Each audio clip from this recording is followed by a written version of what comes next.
بسم اللہ الرحمن الرحیم۔ السلام علیکم ناظرین۔ فقر میں یہی وہ مقام قرب ہے۔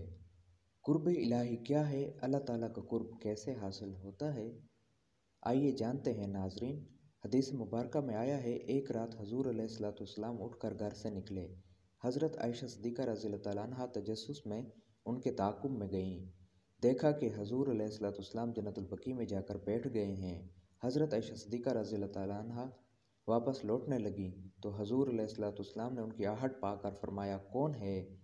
حضرت عائشہ صدیقہ رضی اللہ تعالیٰ نے عرض کی، میں عائشہ ہوں۔ فرمایا، کون عائشہ؟ عرض کی، ابو بکر کی بیٹی۔ فرمایا، کون ابو بکر؟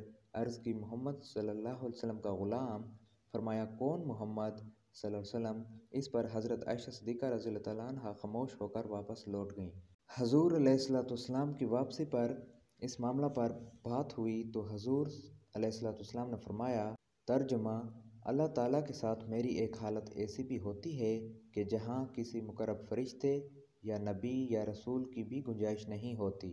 فقر میں یہی وہ مقام قرب ہے جس کے متعلق حضور غوث پاک سرکار رحمۃ اللہ علیہ نے فرمایا ہے کہ وصال حق تعالیٰ کے اس مقام پر عبادت کرنے کا ارادہ بھی کفر و شرک ہوتا ہے، کیونکہ یہاں دوئی ختم ہو جاتی ہے اور یہ اذا تم الفقر فہو اللہ کا مقام ہے۔ علم کی ضرورت نہیں، جو محض گدھے پر لدے ہوئے بوجھ کی مثل ہے۔ فرمان حق تعالیٰ ہے، جس نے ذرہ بر نیکی کی وہ اسے پالے گا اور جس نے ذرہ بر برائی کی وہ بھی اسے پالے گا۔ علم باطن مکھن ہے اور علم ظاہر دودھ، بھلا دودھ کے بغیر مکھن کہاں سے آئے گا اور پیر کے بغیر بزرگی کہاں سے آئے گی؟ علم وہ ہے جو معلوم ذات حق تعالیٰ تک پہنچا دے، ورنہ حضور علیہ الصلوۃ والسلام کے فرمان کے مطابق علم ہی سب سے بڑا پردہ ہے۔ یار سے ملانے والا علم کتابوں سے نہیں ملتا کہ راہ وصل میں یہ درسی علم کسی کام نہیں آتا۔ محض قیل و قال کے عالموں کے بارے میں اللہ تعالیٰ نے فرمایا ہے، ان کی مثال اس گدھے کی سی ہے جس پر بوجھ لدا ہوا ہے۔ اسرار معرفت اہل مدرسہ سے مت پوچھ کہ کیڑا اگر کتاب کو کھا لے تو نکتہ دان نہیں بن جاتا۔ حضور علیہ الصلوۃ والسلام نے حضرت ابو ذر غفاری رضی اللہ تعالیٰ عنہ سے فرمایا، اے ابو ذر، اکیلے چلا کرو، اللہ تعالیٰ آسمانوں میں اکیلا ہے، تم زمین میں اکیلے رہو۔ اے ابو ذر، بے شک اللہ تعالیٰ حسین ہے اور حسن کو پسند کرتا ہے۔ اے ابو ذر، کیا تجھے معلوم ہے کہ میں کس غم و فکر میں رہتا ہوں اور کس چیز کا انتظار کرتا رہتا ہوں؟ حضرت ابو ذر غفاری رضی اللہ تعالیٰ عنہ نے عرض کی، اے حضور صلی اللہ علیہ وسلم، مجھے اپنے غم و فکر سے آگاہ فرما دیں۔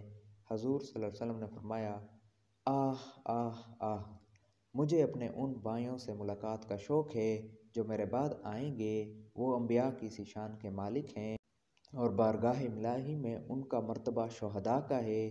وہ رضا الہی کی خاطر اپنے والدین، بھائی بہنوں اور اولاد سے جدائی اختیار کریں گے، اپنے مال و اسباب سے دستبردار ہو جائیں گے، اپنے آپ کو تواضع و انکساری سے سنواریں گے، ہوائے نفس و حصول دنیا کی طرف راغب نہ ہوں گے، وہ محبت الہی میں غرق ہو کر مسجدوں میں جمع ہوں گے اور ان کے دل اللہ تعالیٰ کی طرف متوجہ ہوں گے اور ان کی ارواح من جانب اللہ ہوں گی اور ان کا علم اللہ تعالیٰ کی خاطر ہوگا۔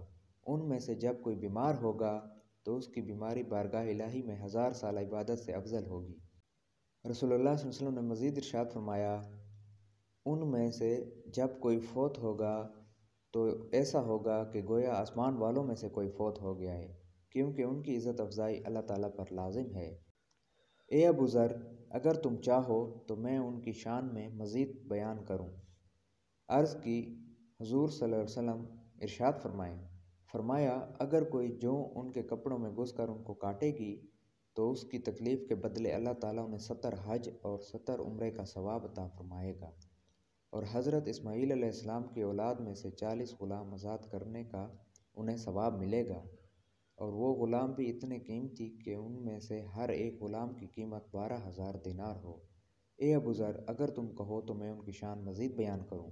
عرض کی، ہاں رسول اللہ صلی اللہ علیہ وسلم، ارشاد فرمایا، ان میں سے جب کوئی اہل محبت ذکر اللہ کرے گا تو اس کی ہر سانس کے بدلے 10 لاکھ درجات لکھے جائیں گے، اے ابو ذر اگر تم کہو تو میں مزید ارشاد فرماؤں؟ عرض کی ہاں رسول اللہ صلی اللہ علیہ وسلم۔ فرمایا ان میں سے جب کوئی کوہ عرفات میں 2 رکعت نماز ادا کرے گا تو اس کے لیے حضرت نوح علیہ السلام کی 1000 سالہ عمر کا ثواب لکھا جائے گا۔ اے ابو ذر اگر تم چاہو تو میں ان کے بارے میں مزید بیان کروں؟ عرض کی ہاں اے اللہ کے رسول صلی اللہ علیہ وسلم۔ ارشاد فرمایا جب کوئی ان میں سے اس میں اللہ ذات کی تسبیح کرے گا تو قیامت کے دن وہ تسبیح بارگاہ الہی میں اس بات سے افضل ہوگی کہ دنیا کے پہاڑ سونا چاندی بن کر اس کے ساتھ چلا کریں۔ اے ابو ذر اگر تم کہو تو میں ان کے بارے میں مزید بیان کروں؟ عرض کی ہاں اے اللہ کے رسول صلی اللہ علیہ وسلم۔ مزید ارشاد فرمایا جس نے عقیدت بری نظروں سے ان کی طرف دیکھا تو اللہ تعالیٰ کو یہ بات بیت اللہ کی طرف دیکھنے سے زیادہ پسند ہوگی۔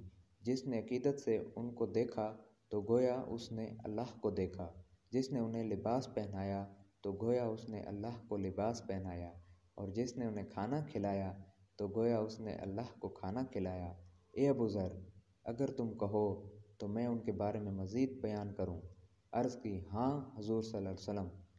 ارشاد فرمایا وہ گناہگار جو گناہ کرنے پر باضد بھی ہو اور بے حد گناہگار بھی ہو، اگر ان کی محفل میں آ بیٹھے گا تو اٹھنے سے پہلے تو اس کے گناہ معاف کر دیے جائیں گے۔ بس تمہیں معلوم ہونا چاہیے کہ اہل دل کبھی کبھی سچے خوابوں کی صورت میں اسرار ملکوت کا مشاہدہ کرتے رہتے ہیں، اور کبھی کبھی بیداری کی حالت میں بھی ان پر مشاہدہ کی صورت میں معنی ظاہر ہوتے رہتے ہیں، اور یہ حالت اعلیٰ درجات میں سے ہے اور یہ درجات نبوت میں سے ہیں۔ بے شک سچے خواب نبوت کا 40واں حصہ ہیں۔ بس تم ان کے معاملے میں ڈرنا، اگر تم اس بارے میں غلطی کرو گے تو تمہارے قصور کی حد تجاوز کر جائے گی اور تم ہلاکت میں پڑ جاؤ گے۔ اس عقل سے جہالت بہتر ہے جو ان کے انکار کی طرف راغب کرے، کیونکہ اولیاء اللہ کے امور سے جس نے انکار کیا اس نے گویا انبیاء کا انکار کیا اور وہ دین سے مکمل طور پر نکل گیا۔ اور یہ آیت بھی فقراء کے بارے میں آئی ہے۔ فرمان حق تعالیٰ ہے آپ ان لوگوں میں رہا کریں جو اپنے رب کے دیدار کی طلب میں دن رات ذکر اللہ میں غرق رہتے ہیں۔ آپ دنیاوی زیب و زینت کی خاطر ان سے روگردانی ہرگز نہ کریں اور ان لوگوں کی باتوں میں ہرگز نہ آئیں جن کے دلوں کو ہم نے اپنی یاد سے غافل کر دیا ہے اور وہ ہوا و ہوس میں غرق ہو گئے ہیں۔ ان کا تو کام ہی حدیں توڑنا ہے۔ سبحان اللہ۔ دوستو یہ ہے شان حضور صلی اللہ علیہ وسلم اور حضور صلی اللہ علیہ وسلم کی امت کی، اولیاء اللہ کی۔ جلد ملتے ہیں، اپنا خیال رکھیے گا، ہمیں اپنی دعاؤں میں یاد رکھیے گا۔ اللہ نگہبان۔